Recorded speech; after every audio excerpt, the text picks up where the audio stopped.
Hey Power Brokers, thanks for checking out another Politics with Powers here on the Hudson Power Broker YouTube channel. I'm Andalee Powers, and today we're going south.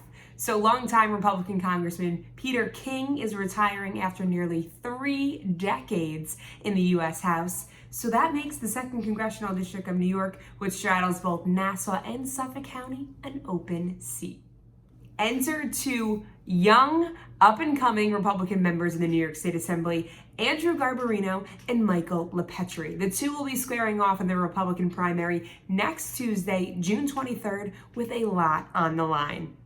Garbarino and Lepetri have much in common. Both decided to forego running for re-election for the New York State Assembly for that chance to run for Congress. Both are attorneys, and both joined the New York State Assembly while still in their 20s. Lepetri is now 29 and Garbarino is 34.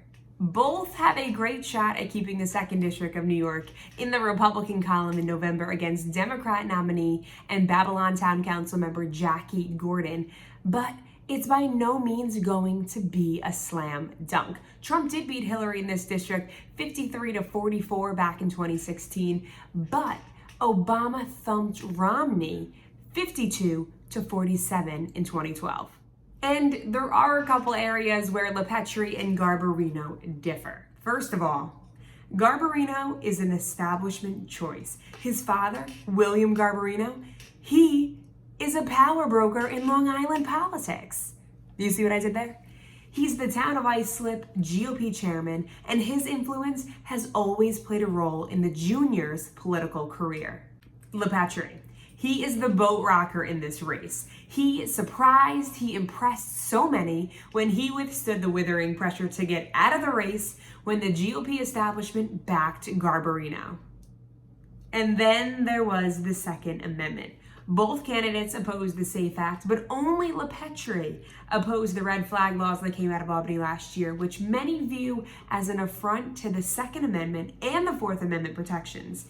This vote against the red flag laws is probably why Lepetri has an A rating with the NRA and received the group's endorsement in this primary.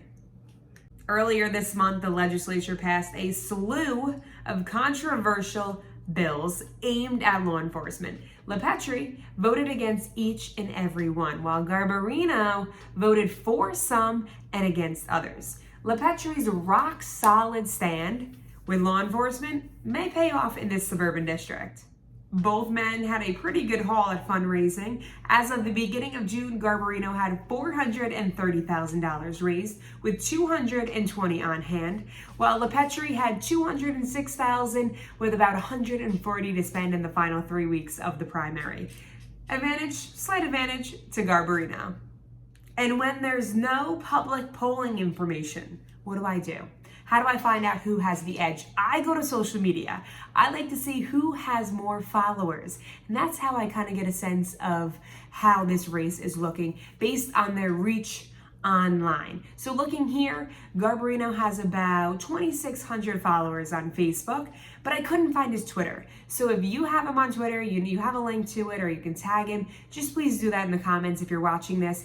I couldn't find it. I took some time to look, and if it's that difficult to find for me, it's probably very difficult for others. So looking at Lepetri, he has about 9,400 followers on Facebook and about 1,800 followers on Twitter. That's a significant advantage for Lepetri. This is going to be a close race. This coming Tuesday, June 23rd, is the primary. We'll keep you updated on this very interesting race.